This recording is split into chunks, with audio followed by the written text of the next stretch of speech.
Stay tuned to see how we repair tears after vaginal delivery. I'm so excited to show you guys this. This is so weird.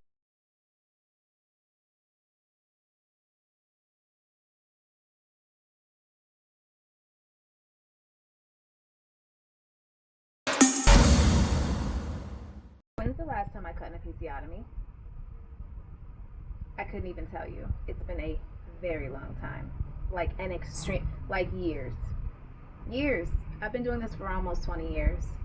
And I cannot even tell you the last time I cut an episiotomy. It has to be an extreme circumstance for me to cut an episiotomy. What is that circumstance for me as a provider?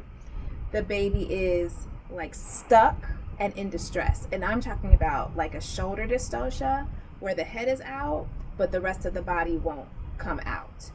And I'm going to tell you this, 99% of those circumstances, I can still get the baby out without an episiotomy. I still can get the baby out without an episiotomy.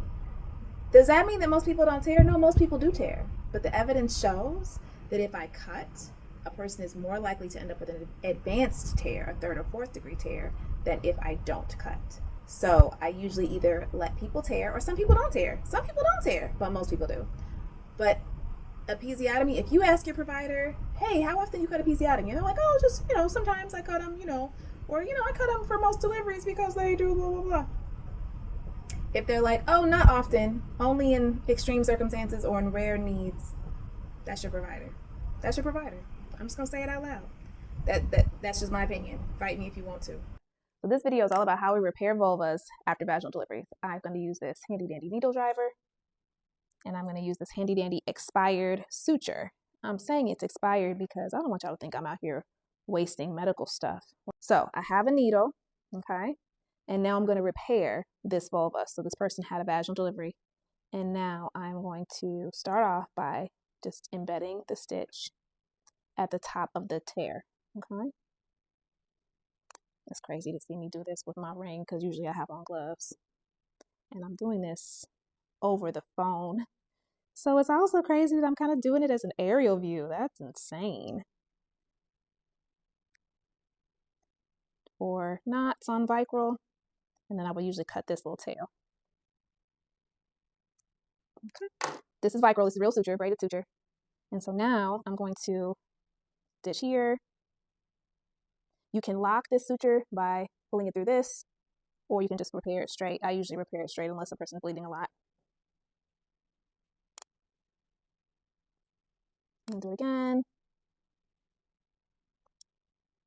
So when people ask, like, how many stitches did you have?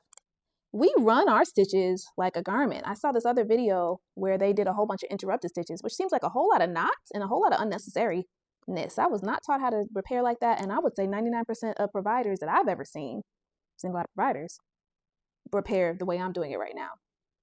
So now we've kind of brought the hymen back together. So we're kind of done. I might do one more little stitch right here at the opening of the vagina just to make sure that that is come back together like it should. Okay, and then I'm going to dive down. So this is called a 2nd degree laceration. Should I do another video about 1st degrees versus 2nd degree and 3rd degree laceration? Say in the comments if you want another video about the different degrees of laceration. I am going to now, actually I should crown stitch. So the crown stitch is bringing back the bulbar cavernosa muscles.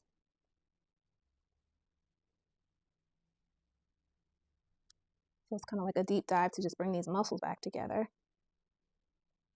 And this again is a 2nd degree, so it doesn't have any tearing of the anus. So bulbar cavernosa muscles back together. And then now I can, in a subcutaneous fashion, bring back this part of the perineum together. This is legit how I do this. This is so crazy. I love this model, y'all. I love this model. And then I'll probably do one more because I think our tear goes down a little bit more. With the real human, there's obviously a color and texture difference between the skin and the tissue beneath that are torn. And so once I get down to the end of the laceration, which I would say is probably about right here in this model, little small stitch there. Then I can run the stitch back through the skin or right under the skin. So this is called a subcuticular stitch. So I did a subcutaneous stitch underneath the skin, but subcuticular is right under the skin cuticle.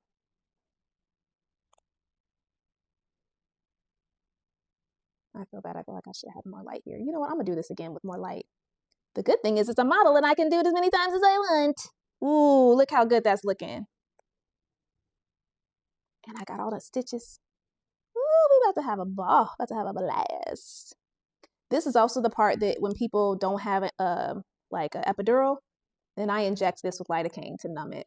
I did a video a long time ago about some providers who were not giving people lidocaine to numb. I'm like, how you gonna not numb? Like, that's crazy. Ooh, y'all, you ain't gonna tell me. Tell me it ain't beautiful.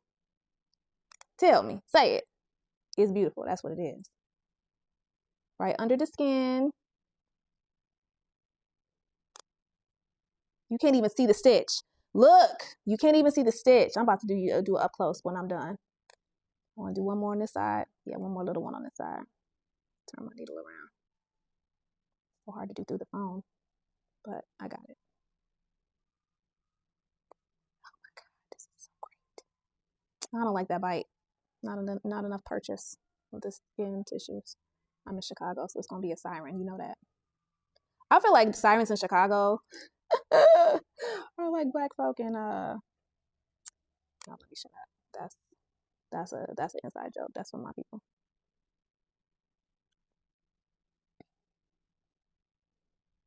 All right, so that's it. And then because I don't want to leave suture on the outside, like toward out here, because that's more irritating than in the vagina, then this is where I basically end it. I'm going to now tie this. I'm not going to tie it super tight because I want to cut it out so that I can do it again. But I would tie it pretty tight if it was a human.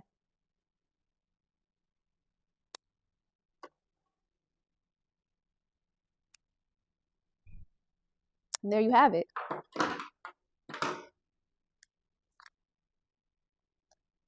The inner, hold on, I'm gonna bring it to the light so y'all can really see the glory of this repair. I'll tell you something, your girl knows what she's up to. So that's the inside. Inside, there you go. The first stitch is at the top. Ran it down, got it down to the anus on the